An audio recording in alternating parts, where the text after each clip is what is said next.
Pagkagising mo, kamukha mo na si Lucy Torres. Tanya? Kung ba yan? Oo naman, syempre! Ano ba? Tara na, magbenta na tayo? Dahil po sa trabaho ko po as an agent sa credit card. Para po magkaroon ako ng confidence na humarap sa mga tao at makabenta po. Kaya po ako nagpagawa. Girl, ano nangyari dyan? Nag-infect po siya, nagnana, kasi hindi po humarap yung doktor. Na-chinlock!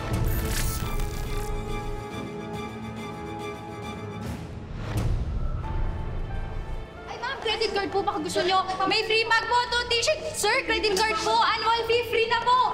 Ay, hirap naman ito.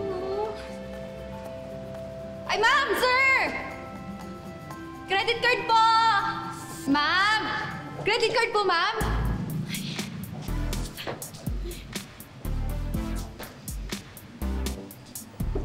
OMG! Marcel? Ikaw na ba yan? Oo nga, ang tangos ng ilong, no? Pwedeng hawakan? Ako lang. Bawal hawakan to, no? Alam niyo bang 100,000 pesos ito? Sponsored by my jowa. Oh, may Ay, mga ma'am, customer ito na. po, credit card po. Gusto niyo po ba? Free annual fee na po ito, ma'am. Ate, ito, may mga freebies. Thank you. Ganda. Bagay ko ba? Oo naman. Thank you. Sige, kuha ka na, ha? Ikaw din. Ayan. Uy, thank you so much sa inyo, ha? Balikan niyo ako, ha? Ayan, may benta na ako. Mukhang sulit talaga yung pagpaparitoke mo no?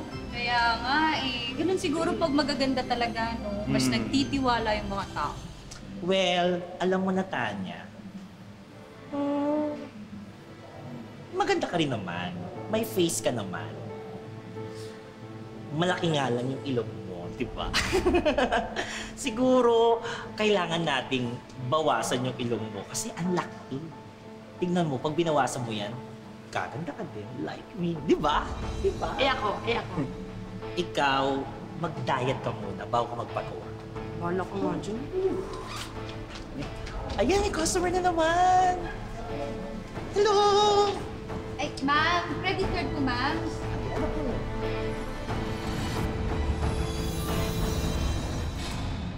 Tutuparin na po namin ang isa sa inyong mga wish. Ang mapanood ng live sa Facebook at YouTube, ang bagong wish ko lang. Bukod sa inyong mga TV, mapapanood na rin ang bagong wish ko lang sa official YouTube account ng GMA Public Affairs at sa mga Facebook page ng Wish Ko Lang, GMA Network at GMA Public Affairs. Tuwing Sabado po yan, 4 p.m. At habang nanonood, pwedeng instant wish nyo ang susunod na matupad. Kita-kits tayo mga kapuso!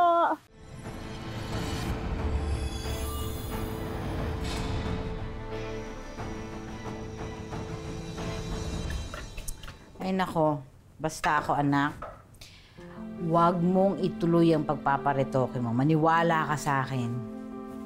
Nay naman, no? Eh, Nay, may nakita na nga akong doktor online. Alam mo, 30K lang. Kaya ko nang bunuin yun. Ito namang batang to, oh. Tigilan mo nga ako. Ikaw alam mo, napakaganda mo. At kahit hindi perpekto mga ilong natin, bigay yan sa atin ng Diyos. Alam ko naman, Nay. Eh, pero bata pa lang ako, pinangarap ko na talaga to eh. Elementary pa lang ako, lagi na akong binubuli dahil sa ilong ko. Eh, saka alam mo, Nay, yung katrabaho ko, lagi na po siyang quota simula nung nagparitoke siya. Kaya, sige na, Nay, payagan mo na ako. Gusto mo yun, gaganda na ako, lalaki pa yung kita ko. Ewan ko sa'yo, anak. Basta ako masama ang kutob ko dun sa gusto mong gawin. Ito naman si Nanay, nega naman, oh. Okay lang yan, gaganda ko niyan. Sige na. Kunin mo yung keeping doon, tali. Ay. Dagdag ka na itlog. Oh, sige po.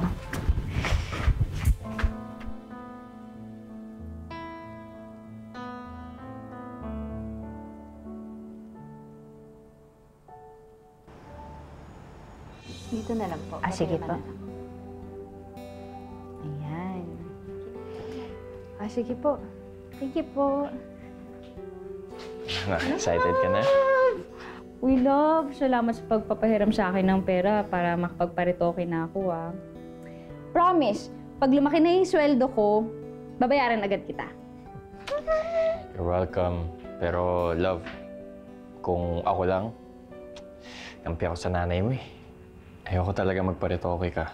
Kasi, ganda ka naman eh. Naku, love, sinasabi mo lang yan kasi mahal mo ko. Pero, kailangan ko to. Okay. Pero, di ba parang masyadong busy yung doktor mo? Tsaka, bakit parang mag-isa lang siya?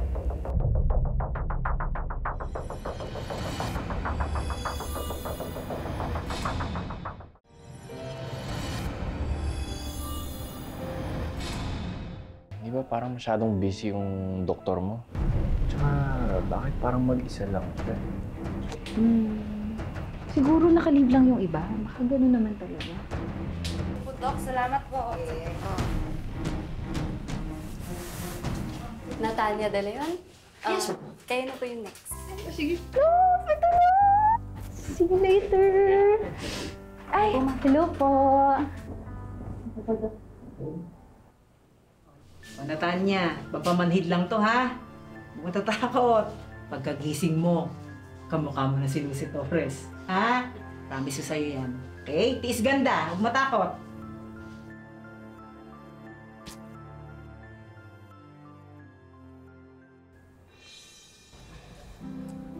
Ang alat naman ng benta natin. Mas maalat pa dun sa luto mong adobo. Ako, thank you so much, madam. Maraming salamat, madam. Thank you. Tingnan mo to. Buti pa to si Maricel. Nakakaapat na. Ay, ganun talaga kapag maganda ka.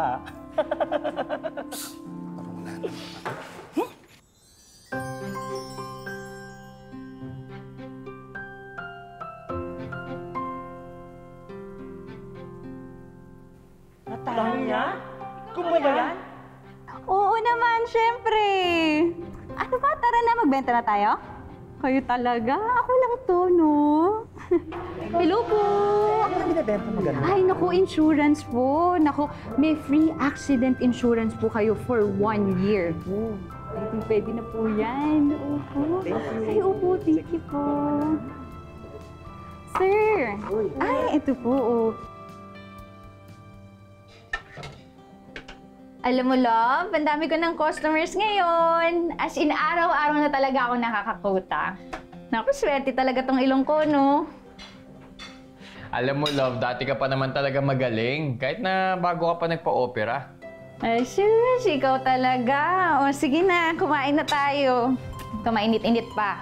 No, ayan na, masarap yan. Mainit-init pa. Kain na, love. Naku, parang ang sarap ng luto ko, ha. Oh, bakit? May dumi ba sa mukha ko? Hindi, love. Pati nga. Ba't namamagay yung ilong mo? Diba? Parang tumabing eh.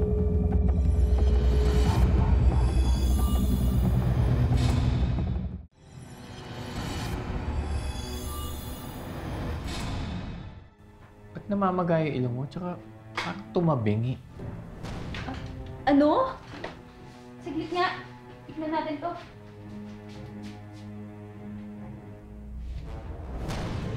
Love! Love, ano nangyari? Hindi pwede to! Ano nangyari sa ilong ko? Bakit nagkaganito to, Love? Love! Love! Hindi ba yun sa pagtulog mo? Baka naman may ginawa ka? Love, hindi! Alam mo kung gaano ko pinangarap to, kaya sobra-sobra talaga yung pag-iingat ko dito. Alam mo yan! Love! Sige na, tahan na. Love, ano nangyari dito, Tahan na. Love? Huwag na umiyak. Baka lalong masimula. Bakit anong nangyari? Nay, yung ilong po ni Natanya, tumabingi. Patingin nga! Diyos ko! Ito na nga ba sinasabi ko eh? Sabi ko sa'yo kaya tutulak ko dyan sa pagpaparitoke mo eh! Nay, ano nang gagawin ko, Nay? Mabuti pa, balikan niyo yung doktor mo. Hindi pwedeng hindi niya ayusin yan. Sige po, Nay.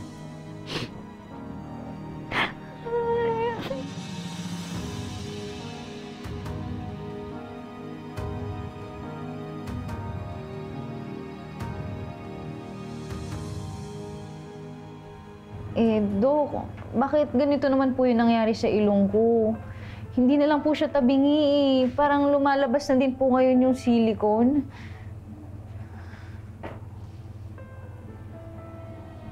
Tanya, baka hindi mo naman kasi sinusunod yung mga bilin ko. Maayos naman yan dati. Baka ikaw may problema. Oo nga, alam mo, Dok. Feeling ko hindi mo lang sinusunod yung mga bilin namin. Saglit lang ho baka pwede naman po tayong di na magsisihan. Ganito na lang, Dok, baka pwede mo naman ayusin na lang po ulit. Well, pwede naman yun. Kaya lang, magbabayad uli kayo ng another 30,000. Ano po? Bakit naman ho? Hindi ba gano'n naman yun? Di ba pag nagdadala kayo ng sirang TV sa repair shop, nagbabayad ulit kayo. Gano'n din dito. You have to pay another 30,000 kapag gagawin yan. Diba? Ngayon, kung ayaw nyo, sorry, wala akong magagawa. Okay? Understood? Marami pa akong pasyente ha. Iwan ko muna kayo. Sige, thank you.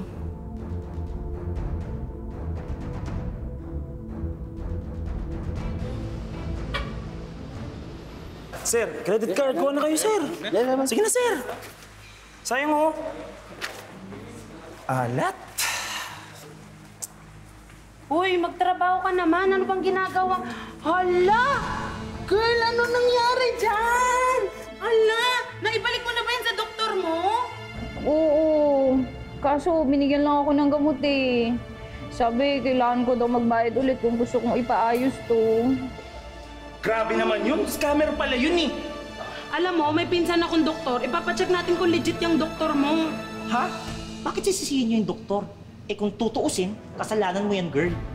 Kung hindi ka pumunta sa mga cheap na doktor at doon ka nagpagawa ng ilong, di sana ngayon, gaganda ka. Uy, tingnan mo nga, ang pakit-pakit na ng ilong mo. Lalo kang pumangit. Uy, grabe ka naman magsalita. Nasasaktan na nga yung tao eh. Tignan mo nga. Walang manloloko kung walang magpapaloko. Real talk lang, girl, ha? Kaya kung ako sa'yo, umuwi ka na. Kasi yung mga customers dito, nagsisilayuan na. Mawawalan pa kami ng benta.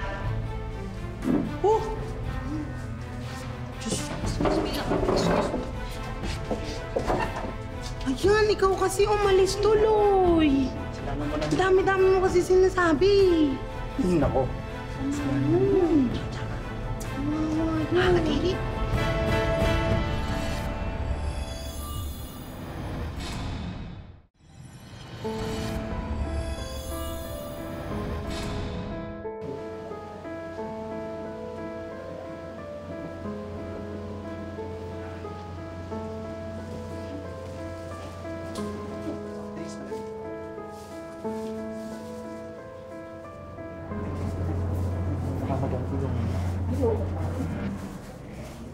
Pabili nga po ng 3 gatas. Totoo ba yung balita? Teka, na paano kayang ilong mo? Nagdalaknak na, oh. Nakakadiri, no? Nakakadiri. Oo nga, nabubulok na ata yan eh. Oo nga eh. Ba't ganyan? Yan ang napapala ng mga hindi nakukontento sa mukha.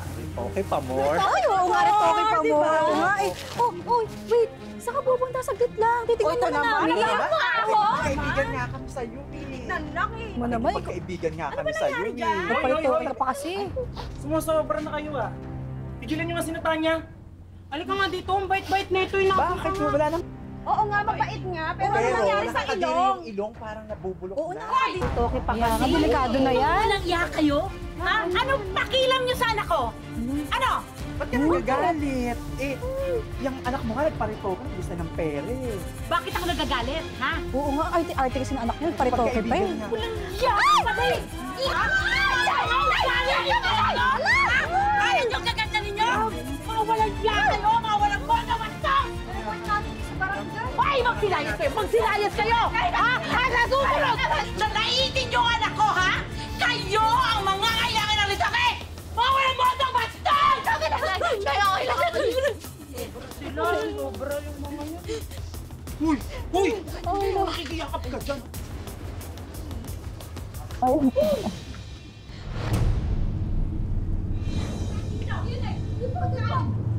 Donay!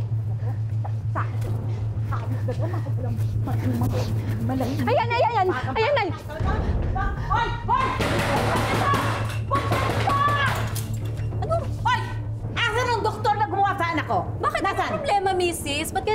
iskandalo dito. Ano ang problema? Ano? Tignan mo ang anak ko, ha? Sinira ninyo ang mukha ng anak ko, ha? Ayusin nyo yan kung hindi tayo magkakagulo dito, naintindihan mo? Ha? Eh bakit ako, misis? Eh mali na ata yung ginagawa nyo. Kung di kayo titigil, ang ingay-ingay nyo dito, tatawag na ako ng barangay. Sige. Ay, sige, tumawag ka ng barangay dahil magkaalaman na tayo. Ha? Tama ba yung ginawa ng doktor sa anak ko? Hindi ba sabi nyo magagandahin nyo siya? Eh, mas lalo nyo ginawang miserable ang buhay ng anak ko. Ha? Pinagtatawanan siya. Ha? At hindi siya makapagtrabaho dahil sa inyo! Naintindihan mo? Wala na po kaming kinalaman dyan, misis. Galit na galit kayo. Nay, siya yung doktor, Nay! Ah, ikaw ang doktor! Ha? Ang galing mo, ha? Pero hindi ko kasalanan kung bakit nagkaganyan ang bunga ng anak nyo. Kasalanan niya! O ikaw, ha? Aminin mo! Ikaw ang may kasalanan. Bakit nagkaganyan ang mukha mo? Hindi ako! Sumusobra naman kayo, doktora! Pasyente niyo po ako at ginawa ko lahat ng bilin niyo. Pero ano? Tignan niyo yung nangyari sa ilong ko! Hoy, girl! Wala na kami dyan. Labas na kami dyan. Alam mo ba? Mabuti pa, lumayas na kayo dito sa clinic namin. Ay, nanay ko! Pulis ko kayo! Ikaw pang may gana magpapulis! Ha? Napakakapal ng mukha mo! Ikaw ito nakadisgada! Hayop ka na! Hayop ka na! Lumayas kayo! Hindi mo yung nanay ko! Hindi mo yung nanay ko! Hindi mo yung nanay ko! Hindi mo yung nanay ko! Ikaw! Dito ka! Ikaw ha! Ikaw! Hindi naman pinalo mo yung doktora mo! Hindi naman ginawa sa ilong mo! Hindi naman ginawa sa ilong mo! Hindi naman ginawa! Hindi naman ginawa sa ilong mo! Ayaw! Hindi naman mo ang anak ko! Anak ko! Pagtiwala ka na gusto mo! Nakita niyo ba yung ginawa naman sa anak ko? Tignan niyo naman. Pinerwisyo niya ang buhay ng anak ko. Di po ba? Eh ano ba naman yung ulitin na lang sana niya, yung gawa, di ba? Pero hindi, pinagbayad pa niya ulit. Totoo ba yung sinasabi niya? Kasi kung totoo yun, pwede kang matanggalan ng lisensya sa ginawa niyo. Alam ko naman po yun. Kaya na masyado mainit yung ulo ng mag-inang to eh. Hindi naman kailangan lumabot pa sa ganito. Yan ah! Pumunta po ako sa inyo, tapos ano, binigyan niyo lang ako ng gamot. Oh, nakita niyo na! Uy, anong klaseng doktor ka? Ha? Ano bang anak ko? Pigsa? Nabibigyan mo na antibiotic? Aba, ikaw, patingin ang lisensya mo. Ikaw, malaman ko kung totoo kang doktor. Patingin. Ganito na lang po. I-settle po natin ang nagastos ng pasyente. Tapos, magbigay ka na rin ng danyos. Okay? Kasi kung hindi mo ibibigay yan, pwede sila magsampa ng kaso against sa'yo. Makikipag-settle naman po kami. Pasensya na po sa abala. Sige po, magde-deposit na lang ako ng pera sa isang araw, mga hapon, alauna. So, ire-ready ko lang po ang kasunduan para katunayan na nagkaayos kayo ngayong araw. Okay po ba sa inyo yan?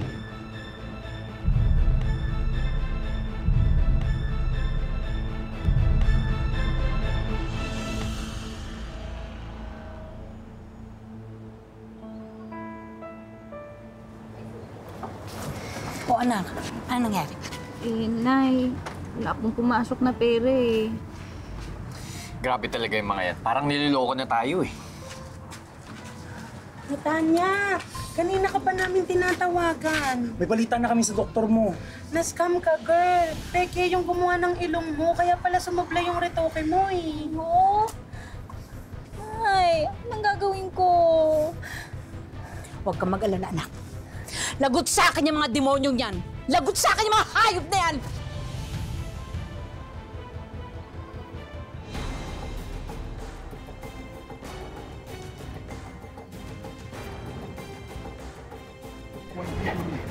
Nay, nandito sila! Andyan yung sasakyan eh! Nandito yan sila! Tara! Friend, tara! Ay! Buksan niyo! Pasok, pasok!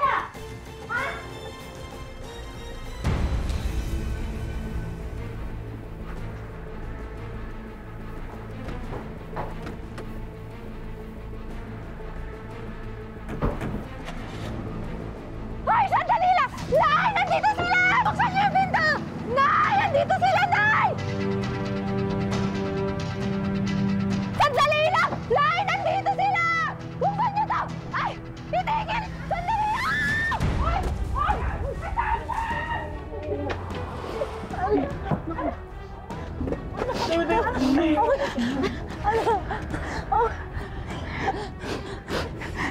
Pakahayop nila!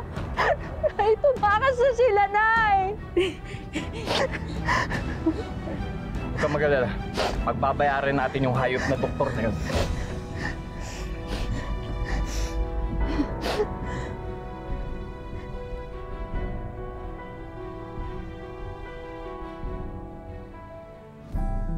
Pakahayop nila, Nay. Marami sa atin, pangarap ang gumanda. Pero ang pangarap ni Natanya na magandang ilong ay hindi lang naudlot, kundi naging isang bangungot. Sobrang nahiya na po. Wala na pong lakas loob na humarap sa kanila. Kung sakali po bigyan ng chance, gusto ko pa rin po maging okay yung ilong ko. Maayos po. Alam naming bagsak na bagsak ang buhay ni Natanya ngayon. Kaya naman agad kumilos ang aming team para muling pagandahin ang kanyang buhay. At ang una naming sorpresa para kay Natanya, iba't ibang business packages. May food stop, isang snacks business package. May burger business supplies. French fries business package. Crispy liempo snack supplies. At meron ding tables and chairs para kumpleto na ang bagong negosyo ni Natanya. Dagdagan na rin natin yan ang sari-sari store business package, bigasan business package, condiments business supplies, at grocery items. At para muling tumaas ang confidence ni Natanya, may regalo rin kami sa kanyang salon makeover package. And of course, hindi pwedeng mawala ang Wish Ko Lang Savings, tulong pinansyal ng aming programa para kay Natanya. Para sa ano po, maintenance ko ng nanay. Thank you po, Ma'am Vicky Morales, saka sa Wish Ko Lang. Akala ni Natanya ay ihahatid na siya ng aming team pauwi sa kanila. Pero dadalhin talaga namin siya sa clinic ng plastic surgeon na si Doc Eric Yapuanco para sa isang consultation. So what happened was, niluwa yung implant na silicone dati. So may bakas pa siya may nakalubog dito na sugat. So na-deform yung ilong, medyo sumikip yung airway ni Natanya. Dahil malala ang kaso ng pagkasira ng ilong ni Natanya, aabutin ng 170,000 pesos ang kanyang operasyon. Pero dahil sa pagkikipag-ugnayan ng Wish Ko Lang at sa tulong ng clinic ni Doc Eric Yapuanco, ay wala nang babayaran si Natanya. Gagawin natin is we'll use a Cortex implant for the bridge para may taas yung bridge para gumanda yung ilong niya. And lastly, I'll probably do a revision of the alar plastic para umangat ng konti para mas maganda. Para at least tahin ang dating. Sobrang na-excite po. Hindi ko po na-expect na magagawa po uli yung ilong ko. Abangan natin sa social media pages ng Wish Ko Lang ang magiging bagong mukha ni Natanya. Walang masamang maghangad na maging maganda, lalo pa kung kailangan mo ito sa trabaho. Pero lagi nating iisipin na hindi lahat ng tao ay maganda ang hangarin sa atin. Kung minsan, ang pangakong kagandahan pwedeng mauwi sa kapahamakan. Mga kapuso, lagi po natin tatandaan, hanggat hindi tayo napapagod, humiling at maniwala, hindi rin tayo mapapagod lumaban sa buhay. Ako po si Vicky Morales at ito po ang bagong Wish Ko Lang.